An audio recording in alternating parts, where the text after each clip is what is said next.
Não sei se os irmãos sabem, essa é a última escola dominical do ano, de 2023. A próxima é só em janeiro, é isso mesmo, né, pastor? E não sei se os irmãos sabem também, hoje é o dia do pastor Renato, o dia do pastor presbiteriano. Ele aceita presentes, tá? Pix, carro.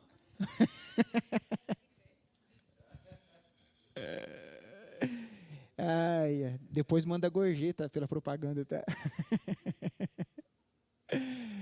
Irmãos, algumas perguntas para a gente começar. Daqui a pouco eu falo o tema, mas pelas perguntas vocês já vão saber mais ou menos o que vai ser tratado aqui. Qual o propósito de Deus ao instituir o casamento? Então, os irmãos já têm noção do que a gente vai falar. Não sei se os irmãos já pensaram sobre isso, ou o que a Bíblia fala sobre a questão do casamento, e qual o propósito de Deus ter, quando Ele cria tudo, a existência, por que que na estrutura da criação existe a instituição casamento? Ele poderia ter feito diferente. Poderia ter feito como os anjos, que não se casam e não se dão em casamento. Mas ele fez o ser humano nessa constituição de casar e se reproduzir. Também a Bíblia permite a dissolução do casamento. O que que a Bíblia fala sobre isso? E se sim, se ela permite, em que condições é permitido? Uma pessoa casada pode se separar? Se pode se separar, se a Bíblia diz que pode, quais são as exigências para que isso aconteça? Também, que bases são importantes para se constituir um casamento feliz? Aí são perguntas... Por que que isso é importante para a gente hoje? Por causa da cultura que a gente vive, né? Existe um descaso muito grande com essa questão do casamento, com a questão do divórcio e tudo isso. Então a gente vai ver o que que a Bíblia diz, o que que a cultura diz, e vamos tentar aí chegar a uma conclusão. Confissão de Fé de Westminster, capítulo de número 24, esse é o capítulo que nós estamos estudando, são 6 parágrafos ou seções. E o tema é do matrimônio e do divórcio. Vamos lá. O que as pessoas, os pastores que escreveram a confissão de fé, qual era a interpretação que eles tinham sobre a doutrina do matrimônio e sobre o divórcio? O que eles pensavam? E isso se padronizou em relação à linha reformada. E para não dizer praticamente todo o cristianismo segue essa linha com algumas variações, mas no geral todos seguem. O que vai ser ensinado aqui é o que a maioria das igrejas pregam ou aderem. Para a gente conseguir entender então o que significa casamento e divórcio, nada melhor do que a definição dos termos. Então, olhando aí o dicionário online de língua portuguesa, matrimônio, o que seria um matrimônio? Isso aqui é legal porque é uma definição, não é uma definição religiosa, vamos dizer assim, é uma definição comum da palavra. Matrimônio, união feita de maneira voluntária entre duas pessoas, que, estabelecida pela lei, presta atenção aí que interessante essa parte, caracteriza a origem de uma família, união entre uma mulher e um homem, e relação estabelecida entre os mesmos. Eles vivem em legítimo matrimônio.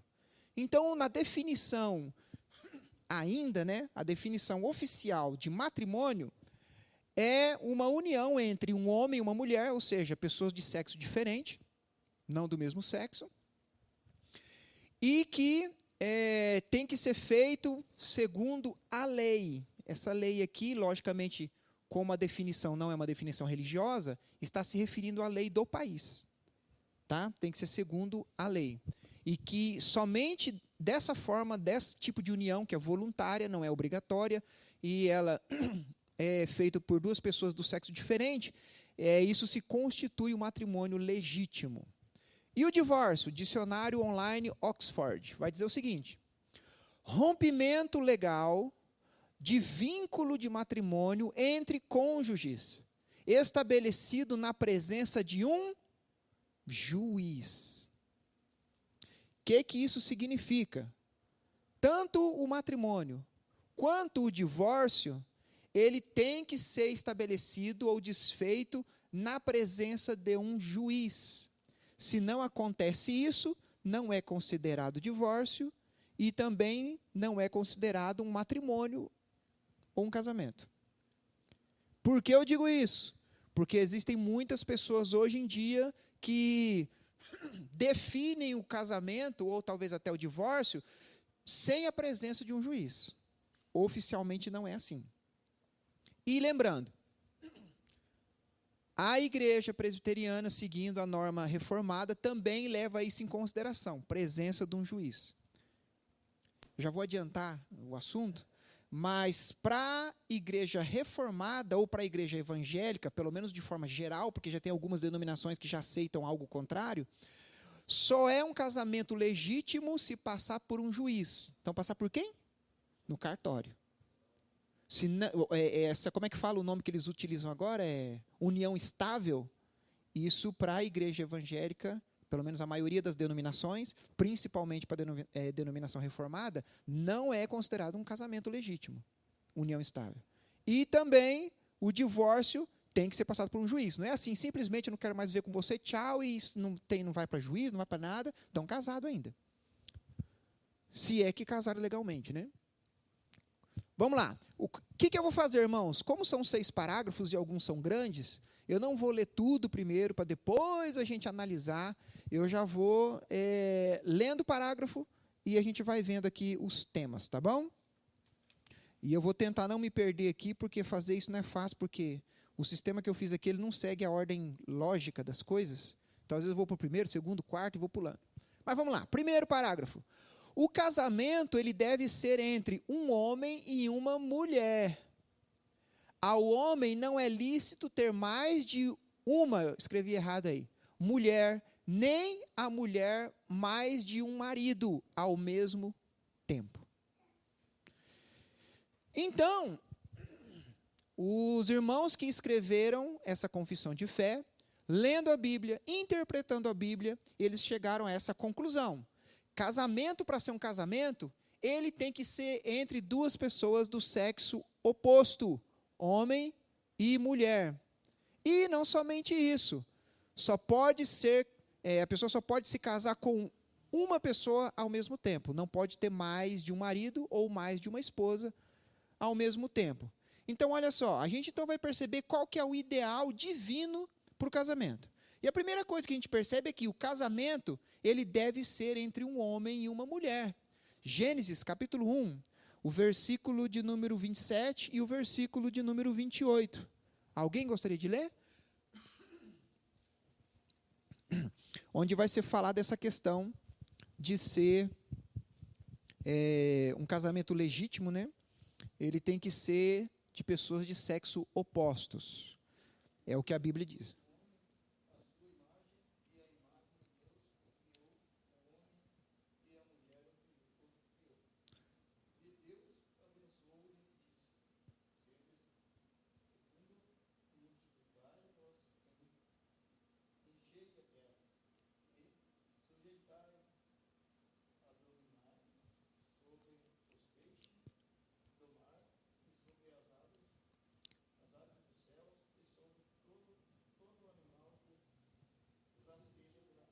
Isso.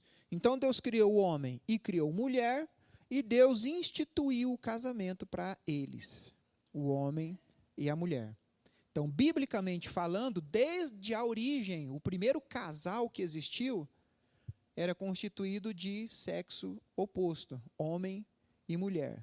Também, Romanos capítulo 1, o versículo de número 26 e o versículo de número 27.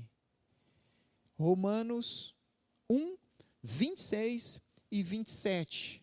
O que diz?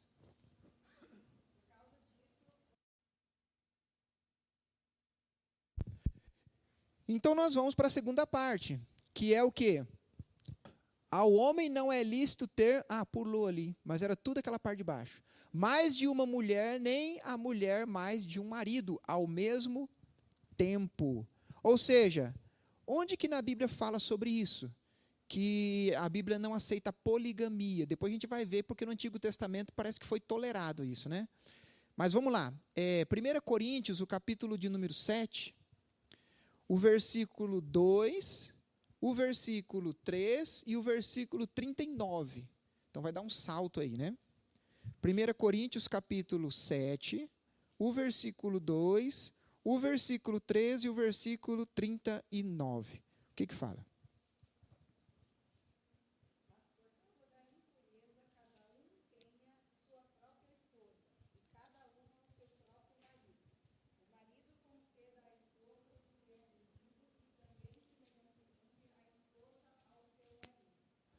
Trinta e nove.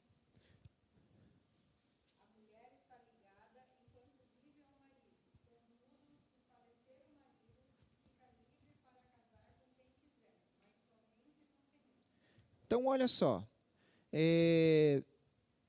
Paulo, inspirado pelo Espírito Santo, ele fala a questão do casamento, que é entre um homem e uma mulher, e não pode ser vários ao mesmo tempo. Sim, esposo de um só marido ou esposo de uma só mulher. Mas aí vem a questão, mas no Antigo Testamento, Sansão teve quantas mulheres? Davi teve mais de uma mulher. E como que fica isso? E parece que a Bíblia não condenava essa atitude. Muito pelo contrário. As 12 tribos de Israel foram constituídas por esposas. Só me ajuda aqui, eu sempre confundo. Foi Isaac ou Jacó? Dos 12 filhos. Jacó. Ele teve mais de uma esposa. Não só esposa, como concubina também. Então vem essa questão. A gente tem que levar em consideração o seguinte, irmãos, quando a gente estuda teologia, a gente aprende isso. Deus não revelou a sua vontade de uma única vez. Ele revelou de forma progressiva. Mas o que ele revelava, aquilo já era constituído lei e deveria ser obedecido, se não fosse obedecido era pecado. Então, Deus ele tolerou a poligamia no começo da humanidade. Ele tolerou isso.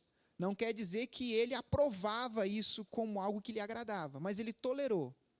Mas, a partir do momento que o Espírito Santo utiliza Paulo no Novo Testamento para colocar a regra final, agora, depois disso, é pecado, porque a gente já é consciente já. Então, a poligamia, o cristianismo considera um pecado. Por quê? Porque o Espírito Santo revelou através de Paulo no Novo Testamento. Antes disso, Deus tolerava. Mas não é que ele aprovava. Ele tolerava. Amém? Deus usou até o erro do ser humano para ainda fazer a sua vontade. Através da poligamia surgiram as 12 tribos. Deus tolerou isso. Mas não significa que desde o começo era assim. Era um homem e uma mulher. Eu vou passando meio rápido aqui porque tem muita coisa para a gente ver. Parágrafo 2. O matrimônio foi ordenado para o mútuo auxílio de marido e mulher, para a propagação da raça humana por uma sucessão legítima e da igreja por uma semente santa, e para impedir a impureza. Vamos dar uma olhadinha aí? Antes disso daqui, perdão que eu esqueci, a Bíblia também fala sobre a questão do casamento, ele deve ser uma união sublime e indissolúvel. Mateus capítulo 19, versículo 3 até o 6. O que Jesus nos ensinou, nos falou sobre essa questão do casamento? Mateus 19, 3, 6. Depois a gente vem aqui nesse segundo parágrafo. Eu pulei aqui sem querer. O que diz?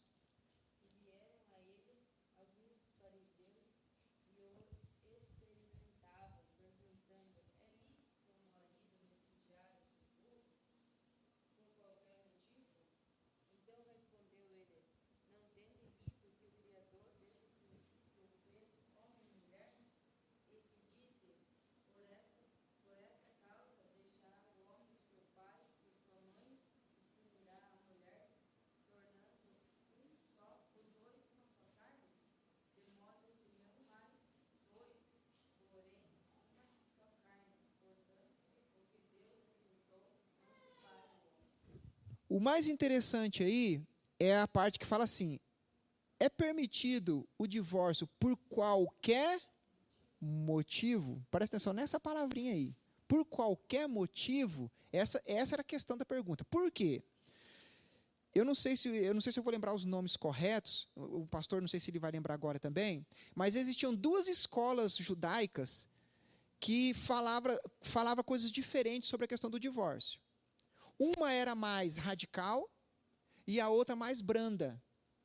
A versão mais radical dizia o seguinte, que um judeu, se depois que ele casasse, a mulher não soubesse fazer uma comida do jeito que ele gostava, já era motivo suficiente para a separação. Era o radicalismo. É a escola de não sei quem, eu esqueci o nome. Guilel e? Hilel e? Não é Gamaliel não, né? Eram duas escolas rabínicas que ensinavam sobre essa questão do divórcio. Então, no primeiro caso, qualquer motivo mais fútil que fosse, já dava autoridade para o marido se desquitar da mulher. E se queimasse o feijão. Vocês estão entendendo? Então, como eram judeus que estavam perguntando para Jesus, eles queriam saber qual a linha de Jesus, o que ele pensava. Escuta, Jesus, o divórcio pode ser por qualquer motivo? Jesus falou, peraí, não é assim não. Qual foi a opção que Jesus deu? É possível. Segundo o que? Se acontecesse a traição. Chamai Guilel. Vocês estão entendendo? Então, Jesus aqui, conversando com os judeus, ele demonstrou que essa linha mais branda, vamos dizer nesse sentido, que não aceitava a separação por qualquer motivo, mas só por um motivo muito drástico, que era no caso da traição, do adultério, nesse caso sim, Jesus permitia. Porque o estrago é tão grande na mente e na consciência do cônjuge, que alguns não suportam continuar vivendo com aquela pessoa depois que ela sabe que houve uma traição. Então, nesse caso, Deus permitia. Depois, mais para frente, Paulo vai dar uma outra alternativa também. Como ele foi inspirado pelo Espírito Santo, era o Espírito Santo também abrindo essa brecha, vamos dizer assim, para uma possível separação. A gente vai chegar lá. Mas no caso aqui, Jesus, ele coloca essa como que fala a palavra? Quando tem uma, não é cláusula, como é que é? Ele coloca essa possibilidade. Agora a gente entra aqui, vamos lá. Qual é o propósito divino do casamento? Tem algum propósito? Primeiro, a propagação da raça humana por uma sucessão legítima e responsável. Gênesis capítulo 1. Melhor, Gênesis capítulo 9, versículo 1. A gente já leu o capítulo 1, 27 e 28. Vamos ver então 9. Versículo 1 de Gênesis.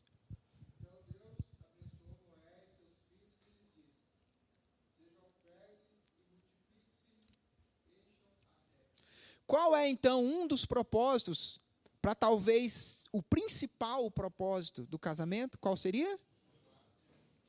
Multiplicar e povoar a terra.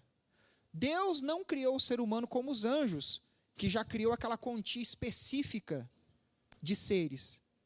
Não, Deus criou o ser humano com a capacidade de se reproduzir. E Deus queria que isso acontecesse. Obrigado, irmão. Deus queria que isso acontecesse. Tanto que ele ordenou isso, multiplicai e enchei a terra. Então, um dos propósitos, e talvez o principal propósito do casamento, é a questão da multiplicação. Deus queria formar outros seres através da relação sexual. E vamos lá. Eu estou indo rápido porque tem muita coisa, tá, irmãos? Também, o matrimônio foi ordenado para o mútuo auxílio de marido e mulher. Então, a felicidade humana através do compartilhamento e o auxílio mútuo entre o marido e a mulher. Esse é um dos propósitos também. Gênesis capítulo 2, o versículo 18. O que fala?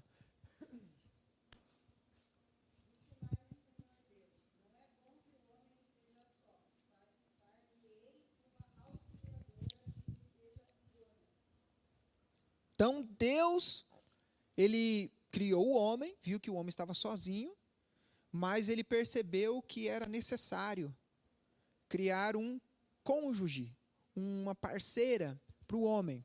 Então, no caso, ele criou a mulher com esse intuito. O que o pastor já está rindo aqui? Amém. Amém, amém, amém. Ainda bem. Eu fico imaginando se o mundo existisse só homem, pelo amor de Deus, e se existisse só mulher, pelo amor de Deus. Preto e branco. Então, irmãos, e outra coisa, viu? Eu não sei se vocês já escutaram algum estudo nesse sentido. Você saber que o homem, somente o homem, ele não consegue expressar a completude da imagem de Deus, e nem somente a mulher a completude. O homem e a mulher, os dois, eles expressam a completude da imagem de Deus. É por isso que o homem, ele foi constituído psicologicamente diferente da mulher, e a mulher diferente do homem. O homem expressa mais esse lado paternal de Deus, de autoridade, não é assim? A mulher já demonstra esse lado mais de cuidado, que expressa o outro lado de Deus também. Então, os dois se complementam no sentido de demonstrar a imagem e semelhança de Deus. Eu vou ter que falar, né? Mútuo auxílio de marido e mulher. E a gente vê que hoje o egoísmo é tão grande, que parece que o auxílio aí não existe, né? Tá muito. E aí a gente vê o marido buscando os seus interesses e a mulher buscando os seus interesses.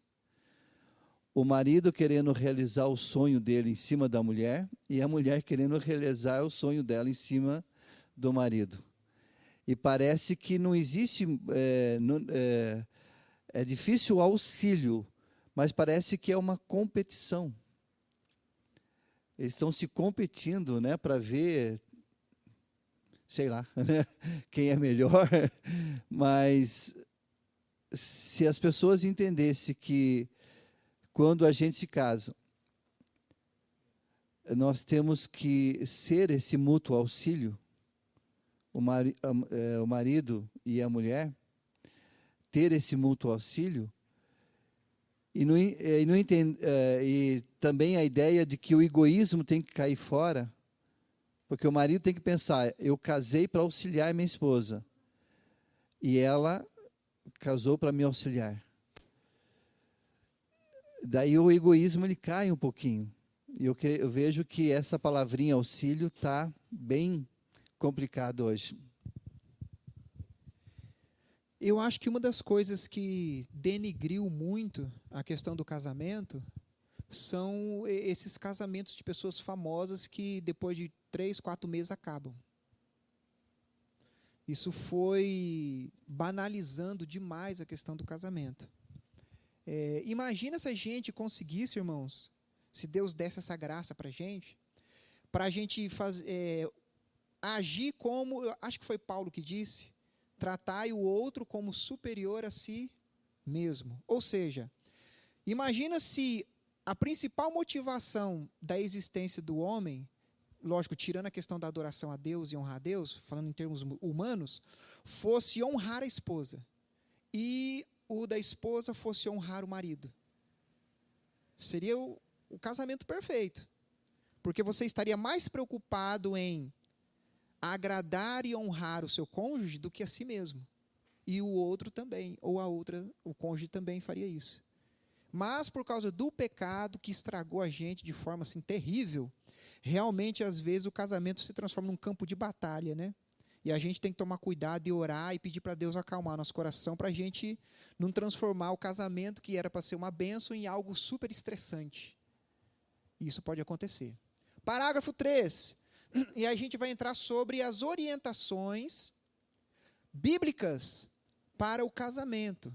Isso vai englobar o parágrafo 3, o 4, o 5 e o 6. Vamos lá. A todos os que são capazes de dar um consentimento ajuizado, é lícito casar. Então, o casamento não foi feito para criança. São para pessoas já adultas, maduras. Mas é dever dos cristãos casar somente no Senhor. A gente vai ver o que significa esse casar somente no Senhor. Portanto, Os que professam a verdadeira religião reformada não devem casar-se com infiéis. Aqui ele utiliza o termo papista ou outros idólatras, porque lembra que isso daqui foi escrito na época que estava aquela guerra muito forte entre os protestantes e a Igreja Católica. Então aqui significa, esse papista significa casar com pessoas de outras religiões, vamos dizer assim. Nem devem os piedosos prender-se desigualmente pelo julgo do casamento aos que são notoriamente ímpios em suas vidas ou que mantêm heresias perniciosas. Então a gente vai ver tudo isso daí, tá? Esse é um alerta para a gente na questão do casamento. Então a primeira coisa que a gente vai ver aqui é que o casamento ele deve ser tratado com toda a honra e com respeito, irmãos. Esse é o ideal de Deus. Hebreus, capítulo de número 13, e o versículo de número 4. E, inclusive, vai ser esse o versículo que a gente vai ler no final. Se você quiser já anotar ele aí, tá bom?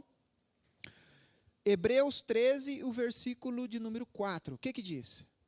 Falando sobre essa honra e respeito no casamento.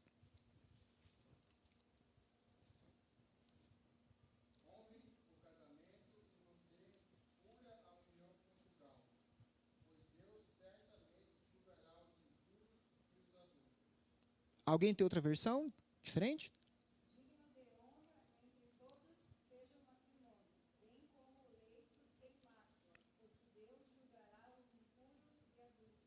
Olha só. Está demonstrando a bênção, mas ao mesmo tempo a maldição. O casamento sem mácula, algo puro, sem mancha de pecado no casamento. Aí ele está falando sobre infidelidade, tá, irmão? Se você parar para prestar atenção aí, adultério, prostituição. Porque Deus vai julgar essas coisas. E hoje em dia se banalizou muito isso, né? Sexo fora do casamento, essas coisas assim, é algo que é tido como normal pela sociedade. Mas olha o que Deus está dizendo aí. Também, o casamento do cristão deve dar-se somente no Senhor. 1 Coríntios, capítulo 7, o versículo de número 39. 1 Coríntios 7, 39. Isso é uma coisa muito séria, que está trazendo muitos problemas para a igreja. Esses casamentos, vamos dizer assim, mistos. O que diz aí? 1 Coríntios 7, 39. A mulher está ligada enquanto vive o marido. Contudo, se falecer o marido, fica livre para casar com quem quiser, mas somente no Senhor. Eita, o que seria esse somente no Senhor? Quer dizer que eu tenho que fazer um jejum e oração e tenho que receber uma revelação e o anjo aparecer para mim e mostrar quem que é? É isso? Não, irmãos. A palavra já nos deu a orientação. Inclusive, o restante aqui do parágrafo já vai dizer o que é. Mas baseado em que passagens bíblicas eles vão dizer sobre isso? Tem que ter a mesma fé. Tem que ser pessoas que realmente, notoriamente, servem ao Senhor e não ímpios, porque pode acontecer. Na igreja, pessoas que são joio e não trigo. E você se, não, mas ele é crente, está na igreja, vou namorar, principalmente jovem, né? Vou namorar, é crente. Peraí, tudo bem, está na igreja, mas é crente, é salvo. Tem demonstração de que é salvo. A pessoa tem que se preocupar com tudo isso. E é uma questão de lógica, daqui a pouco a gente vai ver. Mas vamos lá.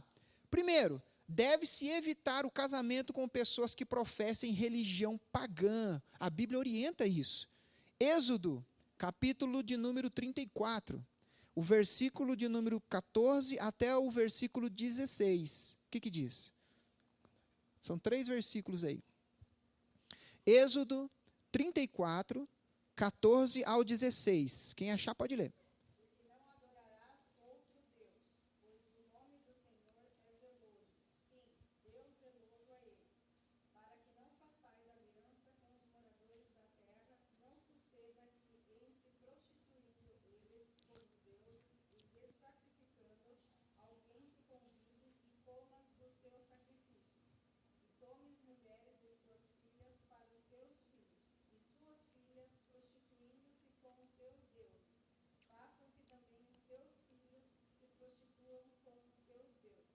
Qual é a orientação aí que Deus está dando para a nação de Israel?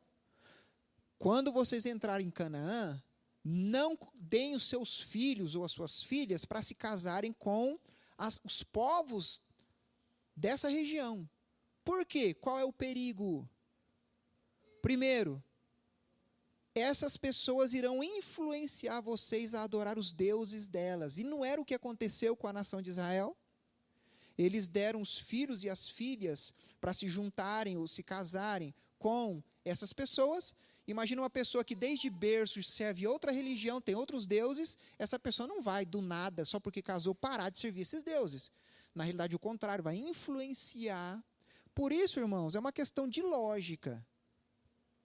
Você se daria bem se casando com uma pessoa que pensa totalmente diferente de você nas coisas principais da sua vida, que é o Deus que você serve?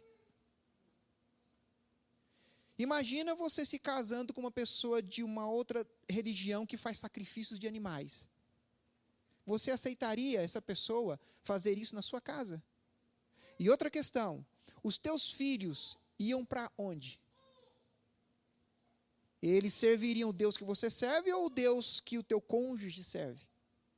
Está vendo o problema? Mesma coisa com o ímpio. Você se casaria com uma pessoa não crente e depois a pessoa ia começar a querer frequentar lugares que você não gostaria de frequentar? E aonde você gostaria de frequentar, essa pessoa não gostaria de ir? Esse é o problema. A maioria se ilude, né? Não, mas a pessoa vai se converter. Aí pega o exemplo de 2, 3 que aconteceu isso, mas e das centenas que não aconteceu? Esse é o problema, irmãos. Na realidade, quando a pessoa busca um namoro com alguém que não é crente, ela já está pecando, porque ela já está desobedecendo a palavra. Ela já está errando. E ela vai colher o fruto desse erro, as consequências desse erro. Isso é uma coisa que acontece mais com jovens. E a gente orienta os jovens e fala com eles. Busca alguém da igreja. Você quer namorar? Namora alguém da igreja. Não vai buscar lá, mas na igreja não tem menina bonita, não tem menino bonito. Os encontros servem para isso, para você conhecer. Presbiteriana não é só aqui, é na região toda, é no Brasil todo. Então calma, Deus vai te guiar e vai. Vamos pegar no teu pé, né, Cris? É um erro grave, irmãos. Olha o que aconteceu com o coitado de Sansão. Foi buscar lá entre os filisteus, custou os olhos dele, custou a vida dele. Olha o problemão que Salomão teve, por querer ter centenas de mulheres, de outros países que serviam outros deuses. Fez o coitado de Salomão se desviar dos caminhos do Senhor e servir esses deuses. Então, irmãos, a Bíblia tem a teoria e demonstra na prática o porquê que não pode. Então, há um tempo atrás, há um bom tempo atrás, quando ele fala assim, né? A todos que são capazes de dar consentimento ajuizado, é lícito casar. E aí, casamento no Senhor. Então, algumas igrejas ainda hoje mantêm, mas há um tempo atrás, por exemplo, se um casal viesse convidar o pastor para fazer o casamento, na verdade, eles não convidam o pastor para o casamento, ele tem que passar pelo conselho da igreja. Hoje não se faz isso. O casal diz assim, pastor, o senhor pode abençoar o casamento? Mas o casamento de um membro de uma igreja tem que passar pelo conselho. O conselho, julgando que os dois não estão aptos para casar, não era realizado o casamento. E outra, em muitas igrejas hoje, quando não é da, do cônjuge, não é da igreja, não é feito o casamento. Mas aí, muitos falam assim, mas a igreja é preconceituosa. Não é preconceituosa, é porque a história mostra a infelicidade do casal depois. E a igreja, ela tenta preservar esse sofrimento, mostrando, nós não vamos abençoar algo que, infelizmente, vai trazer dor, tristeza, separação mais para frente. Hoje, por essa prática de não passar pelo conselho mais, não ser realizado, e o conselho, né, das igrejas hoje não exigir. Então parece assim que o pastor é só um convidado para fazer a cerimônia. A igreja ela é só para ceder o lugar. Mas, no entanto, não é assim que a Bíblia procede. E é uma das coisas que a gente deveria resgatar hoje em dia. Na realidade, o pastor não é só convidado, ele é obrigado. Não é? Imagina o pastor não querer fazer o casamento de algum membro da igreja por algum motivo sério, que pelo menos a igreja considera sério, e essa pessoa, então, eu vou te processar. Hoje tudo é processo, virou moda, né? Mas e também, nós devemos evitar casamento com pessoas notoriamente ímpias. 2 Coríntios, capítulo 6, do versículo 16 ao versículo 18. O que diz?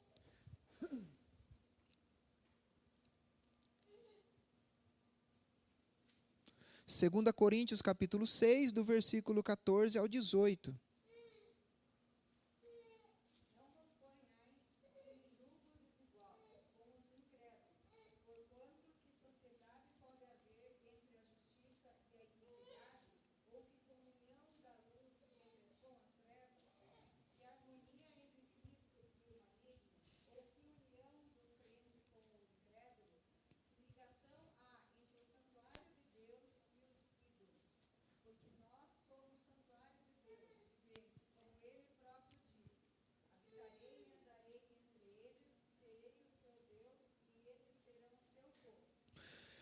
Na realidade, irmãos, esse versículo aí, se você ler o contexto, ele não está falando sobre casamento. O assunto aí que Paulo está em mente não é o casamento.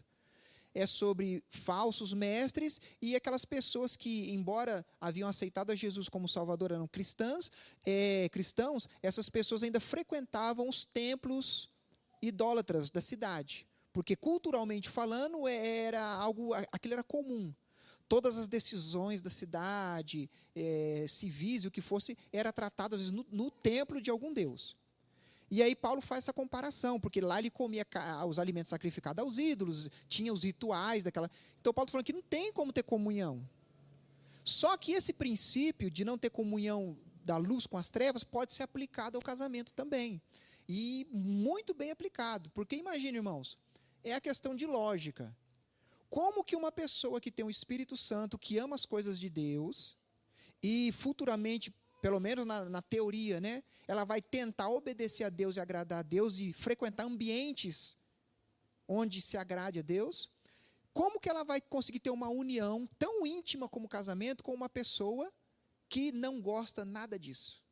Não gosta de nada disso. E às vezes até detesta isso. Vai dar problema lá na frente. Como a gente já ouviu de muitos casamentos que deu problema, o marido proibia a mulher de frequentar a igreja. No começo não, porque ele estava querendo conquistar a mulher, depois que tinha o que queria, a máscara caiu. Ou o contrário. E os filhos como que é? Vão frequentar onde? Vão fazer o quê? Até quando é de denominações diferentes é complicado. Quer um exemplo? Um presbiteriano casa com um batista. Aí tá, chega na hora de batizar o filho, como é que vai ser? Vai ser só depois que ele tiver grande, consciente, vai ser por imersão? Ou o outro vai querer batizar assim que nasce? E aí já começa a briga aí. Vocês estão entendendo como é que é sério as coisas? Parece que não, mas na prática dá problema. Mas vamos lá, vamos continuar porque tem muita coisa ainda. Também, o casamento incestuoso é proibido. Quais os tipos de casamento que a Bíblia proíbe? É lei de Deus. Vamos ver o parágrafo 4? Não devem casar-se as pessoas entre as quais existem os graus de consanguinidade ou afinidade proibidos na palavra de Deus.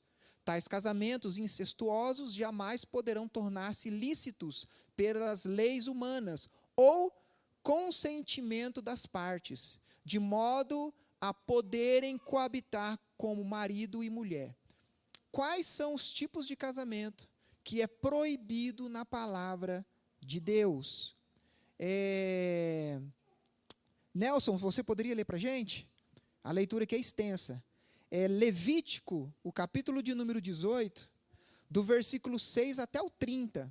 Porque aqui vai trazer uma categoria, uma lista de casamentos proibidos, que Deus havia proibido para a nação de Israel e serve para a gente até hoje também.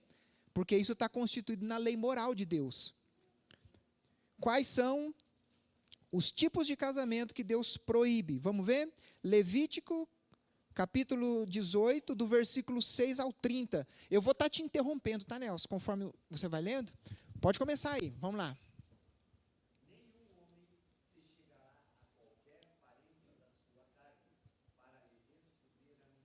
Descobrir a nudez, está falando da relação sexual. Vai lá. Que tipo de casamento que é proibido?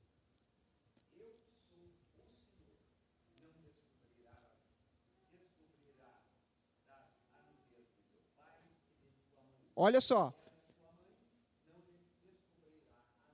Era proibido, então, casamento ou relação sexual entre filho com o pai ou filho com a mãe. Era proibido. Isso existe, Lembre que Israel vai entrar em Canaã e as nações aí praticavam esse tipo de comportamento. E Deus está proibindo.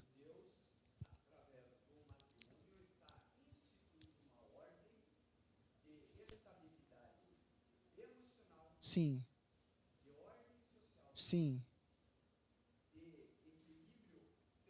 Sim. Continua, Nelson. O que mais? Fala.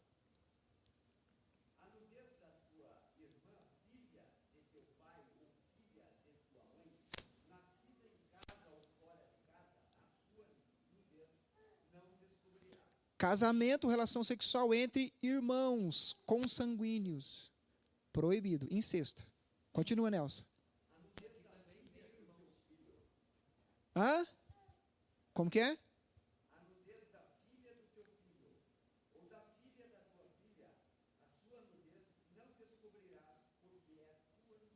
Avô e neto, avó e tal. E esse daí também que você leu o anterior, do meio-irmão também.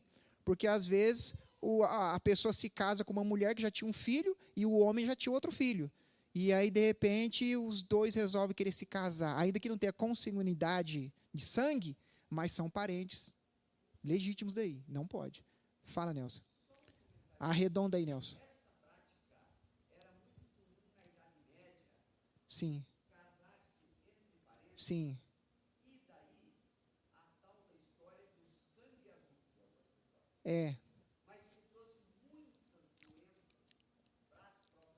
Sim. Aham. Então vamos lá. Lembrando, proibido então casamento entre pai e filha ou mãe e filho. Avô e neto, avó e neto, essas coisas proibido também. Irmãos ou meio-irmãos. O que mais, Nelson? Por que filha da mulher do teu pai? Meio-irmão. O que mais? Continua.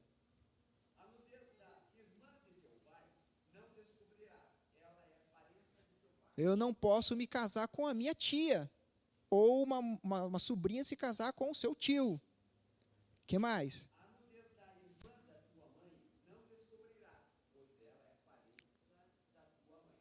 Tia, tio. O que mais?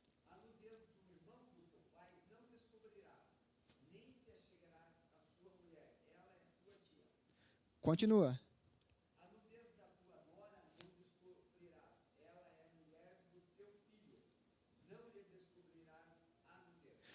O avô não poderia se casar com o neto e nem com a esposa do neto. Sim. Vai lá.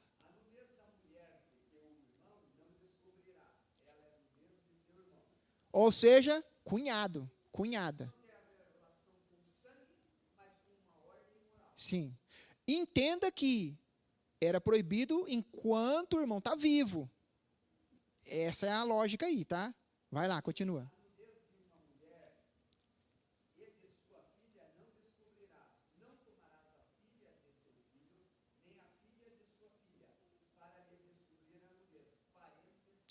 Vai lá. Uhum.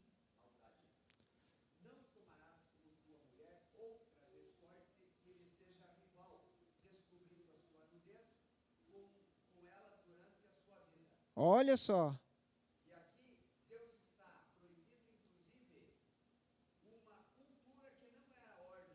Sim.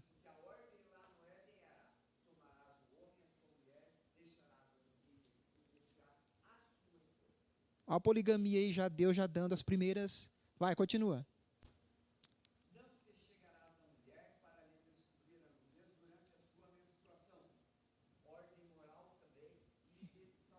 Isso. Irmão, só corrigindo aqui, as mulheres sabem muito bem do que eu vou falar aqui, mais do que eu. A mulher, quando está nesse período, ela sente muitas dores. Agora, imagina, naquela época, um marido que é tudo do meu jeito, é do jeito que eu quero, eu mando em você, se expulsava a mulher de casa só porque não sabia fazer comida direito. Então, imagina a situação. Aí, fazendo a mulher sofrer e tudo. Então, não. Nesse período não vai. E Deus, então, coloca num âmbito religioso. Ela está impura. Não pode ter. Para proteger. Não é que ela está desfazendo da mulher, ela está protegendo a mulher. O homem não ia querer ser impuro. Tanto que depois, na lei, se você continuar lendo, se o homem tivesse relação com uma mulher menstruada, ele era impuro. Ele não podia adorar no templo. Deus está protegendo a mulher aí. Vai, continua.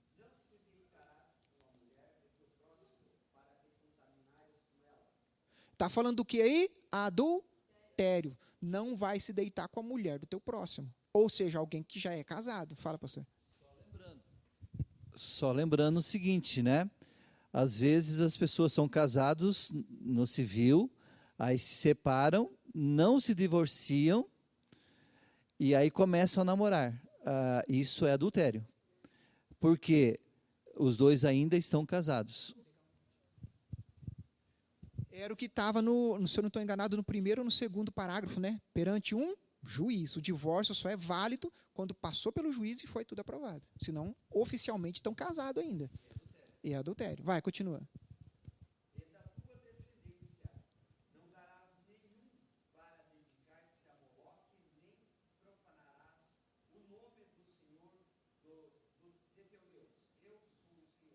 Qual versículo você está? Continua.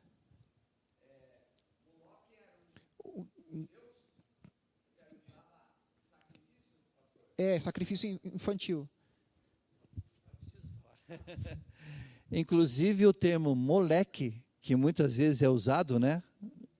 A gente diz moleque. Moleque era as crianças separadas para os sacrifícios a Moloque. Então, quando a gente chama alguém de moleque, a gente está dizendo, você é alguém que foi separada para ser sacrificado ao deus Moloque. Tem problema eu demorar um pouquinho? Então tá. É que isso aqui é muito importante, não tem como deixar passar. Vai.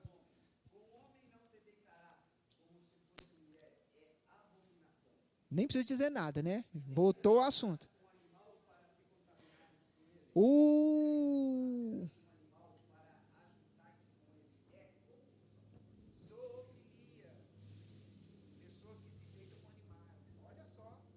Deus proibindo aí. Continua.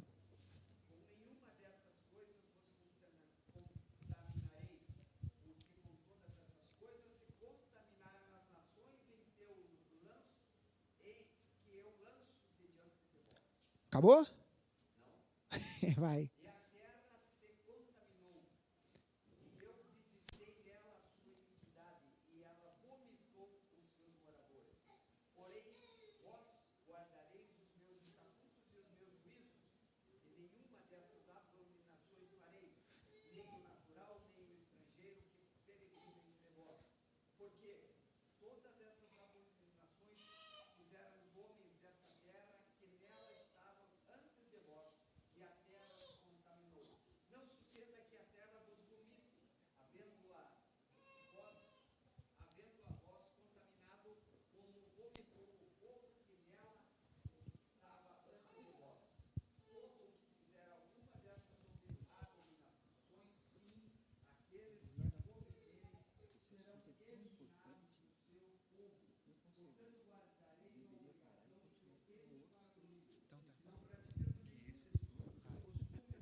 Olha só, a que categoria Deus coloca esse comportamento, né? Ou esses comportamentos? Abominação.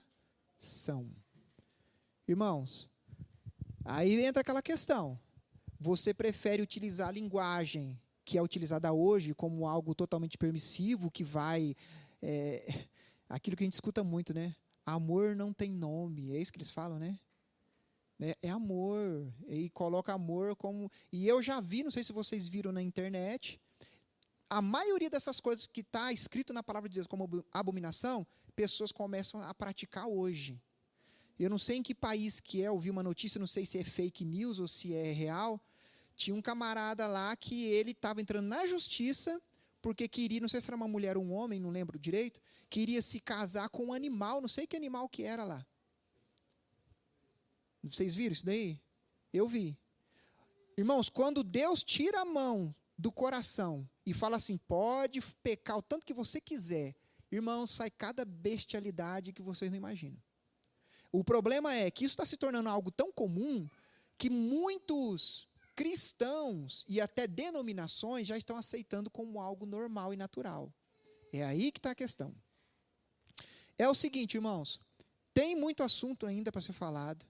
O pastor falando comigo aqui, ele falou, esses assuntos são muito importantes, não tem como você passar rápido e deixar para lá. E eu praticamente estou mais ou menos na metade do que a gente tem que passar.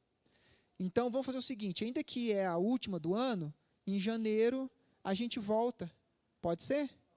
É porque, assim, são assuntos... A gente vai falar sobre a questão do divórcio, quando é permitido, quando não é. Tem algumas possibilidades que são permitidas, outras não. Vai falar também sobre... deixa eu só ver aqui, eu passo para vocês, só para dar o gostinho, né?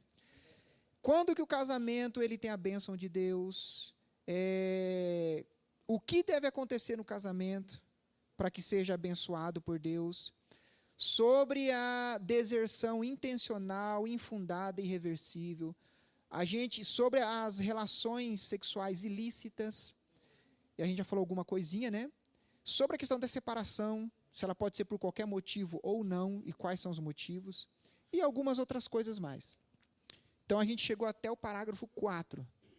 Aí falta o parágrafo 5 e o parágrafo 6, que a gente vai falar sobre tudo isso daí. E eu acredito que seja importante. Amém? Lembrando do versículo que a gente vai ler, Hebreus capítulo 13 e o versículo 4, é isso? Tá bom?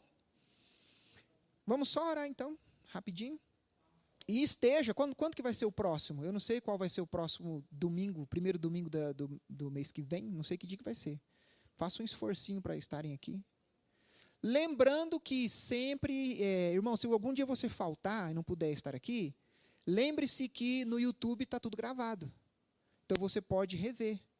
Você não vai escutar as pessoas lendo o versículo, mas você dá um pause lá e você mesmo busca na Bíblia e lê o versículo. Eu sempre cito o versículo no microfone para as pessoas que estão ouvindo pelo YouTube conseguirem pelo menos se localizar. Tá bom? Feche os seus olhos.